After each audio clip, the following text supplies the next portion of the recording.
Criticism of the American Dream in Death of a Salesman by Arthur Miller. Hello and welcome to the discourse. In a third world country, a common man often leads a laborious life, struggling for his bread and butter, facing the consequences of the pandemic alone, and dying an incongruous death from frustration and failure. To an American citizen, such a life is difficult to imagine. He is a citizen of the land of plenty and wealth.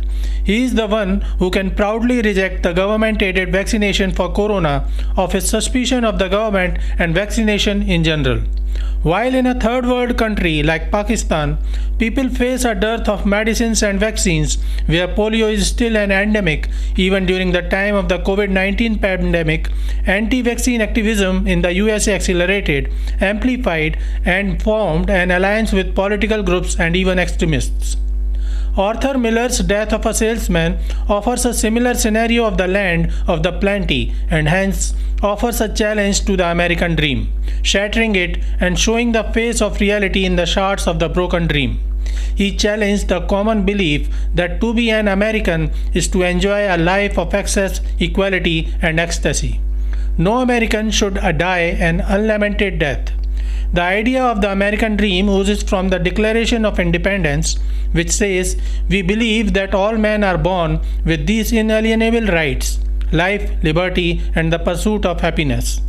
This idea, this dream, is based on the genuine and determining ground of belief that in America there can be no exploitation, no partialism, and thus all things are possible to all men, regardless of rebirth or wealth. If you work hard enough, you will achieve anything. However, Arthur Miller artistically describes how people have been misguided and have misunderstood the idea of the American dream in his play Death of a Salesman. He offers moving destruction of the whole farce around the American dream. The tragedy of Willy Loman, says Arthur Miller, is Willy gave his life or sold it in order to justify the waste of it. Willy represents a common man in America. It is a tragedy of every low man in America. Death of a Salesman is a social tragedy.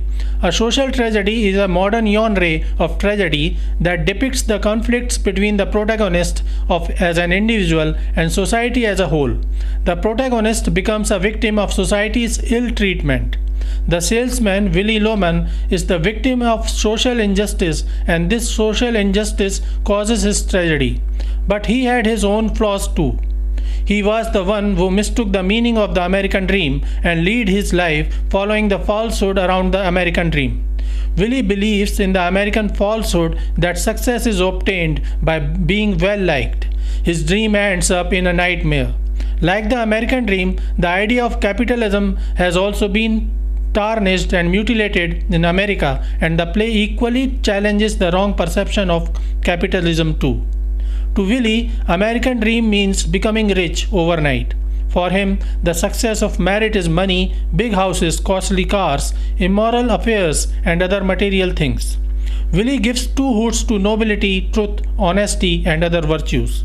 Willy is not only a victim of this fraud based on the American dream, but he also traps his son, Biff and Happy, in the same fraud. For Willy, instead of hard work and courage, there is salesmanship.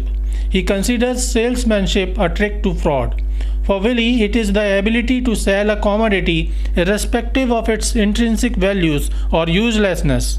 For a salesman, the goal is to earn a profit. He doesn't care for the trust of the buyer. Willy is the victim of this falsehood, which makes him spiritually hollow. He is unable to understand the difference between good and bad. When Linda complains about Biff's bad behavior towards girls, he scolds Linda and asks if she wants her son to be a worm like Bernard. Bernard for Willy is liked but not well liked. Miller offers the characters of Charlie and Bernard to show that despite all the fraud and falsehood surrounding the American dream, not everyone is fooled by that. Charlie is a man of virtues and hardship. He teaches his son the same, and despite being liked but not well liked, they attain success.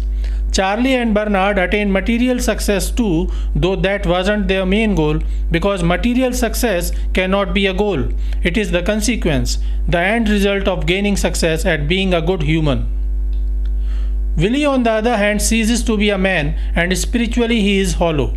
When Charlie objects to Biff stealing from a nearby construction site, Willie totally ignores it, rather encourages Biff by claiming that his sons are a couple of fearless characters. His downfall isn't sudden. Willie had high hopes for Biff, but stealing became a habit of Biff that caused his downfall. Charlie realizes that Willie isn't an evil man at heart. He is a victim of the falsehood and around the glorious idea of the American dream.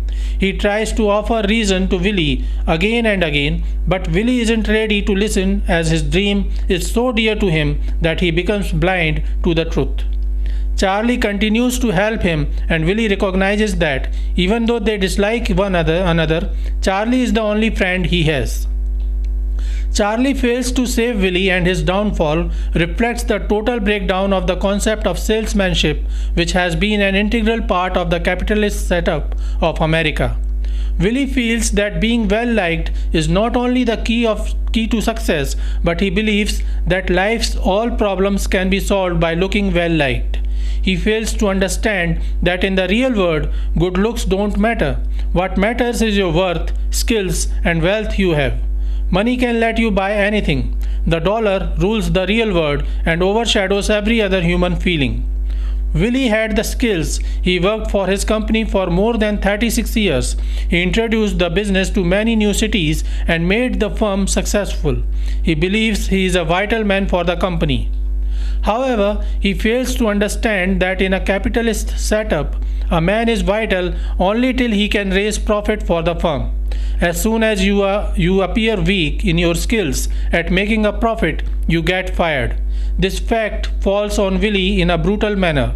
When he gets old, weak and ill, he asks for a settled desk job on humanitarian grounds. But Howard, his boss, rejects his plea. Rather, he fires him for a minute mistake, as he says, "I cannot take blood from a stone." Willie realizes that forget being vital, he isn't even a man for the firm at all.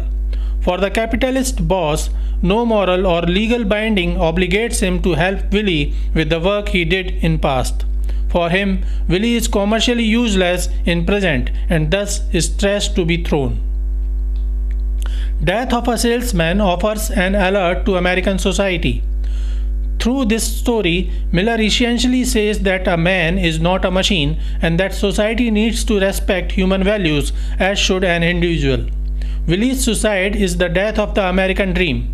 Arthur explains this through Biff, the elder son of Willie, who says at his father's funeral, "He had the wrong dream, all wrong." Charlie, though, realizes that the American dream in itself isn't wrong. The wrong is in how Willie or a common American man perceives it. Charlie says that the salesman must dream and that for a salesman there is no rock bottom in life. His younger son Happy understands the situation at a deeper level. He realizes that though tragic, his father was no evil man. He knows his father always tried to do something for his boys and never wished to depend on them. He commits suicide as it will bring $20,000 of insurance, which will help Biff to make a good fortune.